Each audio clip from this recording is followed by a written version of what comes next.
Team India captain Rohit శర్మను ఉద్దేశించి కాంగ్రెస్ నాయకురాలు షామా మొహమ్మద్ చేసిన కామెంట్స్ సంచలనంగా మారాయి. ఈ క్రమంలో ఆమె కామెంట్స్ పొలిటికల్ టర్న్ తీసుకున్నాయి.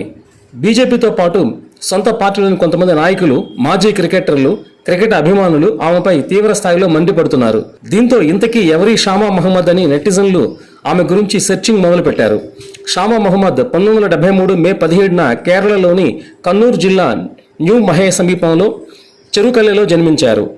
ఆమె తన ప్రాథమిక విద్యను కువైట్ ఇండియన్ స్కూల్ నుండి పూర్తి చేశారు. ఆమె 1990లో కువైట్ నుంచి తిరిగి వచ్చి మంగళూరులోని ఎనపోయ విశ్వవిద్యాలయం నుంచి బ్యాచిలర్ ఆఫ్ డెంటల్ సైన్సెస్లో గ్రాడ్యుయేషన్ పూర్తి చేశారు. ఆమె దంత వైద్యురాలు కూడా. 2015లో ఇండియన్ నేషనల్ కాంగ్రెస్లో చేరడానికి ముందు ఆమె ఒక ప్రముఖ టీవీలో కొంతకాలం జర్నలిస్ట్గా కూడా పనిచేశారు. 2015 జూలైలో Shama Mohammed all India Congress committee జాతీయ ప్రతినిధిగా నియమితులయ్యారు. 2018లో డిసెంబర్లో కాంగ్రెస్ జాతీయ మీడియా ప్యానలిస్ట్గా నియమితులయ్యారు.